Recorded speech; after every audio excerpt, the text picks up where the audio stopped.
दुश्मन की सबसे बड़ी चाल उसकी दोस्ती है। तकलीफदा दिन बहादुरों की तलवारों को मजबूत करते हैं। हर खुशी के पीछे एक दर्द, जद्दोजहद और मुसीबत होती है।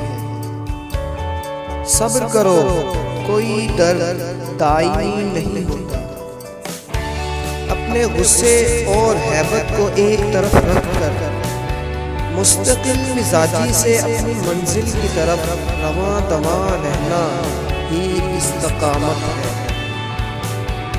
हक के रास्ते पर इंतकाम उतना ही अहम है जितना चाकू बारीक और तलवार तेज, मगर दानाई ज्यादा है।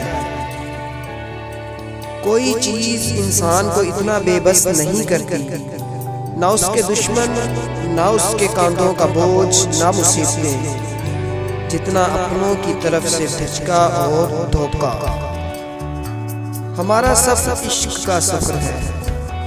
हम सिर्फ इस रास्ते में अल्लाह के गुलाम हैं। जो रोजगार के लिए सफर पर नहीं निकलते, उनके लिए कोई रिस्क नहीं।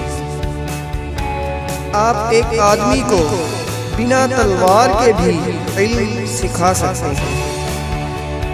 एक औरत जिसने अपनी निस्वानियत खो दी हो, लोगों के दिलों पर खंजर की तरह है। दरख्त को अक्सर इस पर बसने वाले कीड़े ही खाते हैं।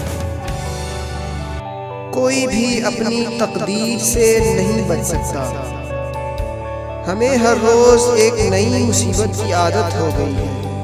अगर मुसीबत ना आए तो हम हैरान होते हैं।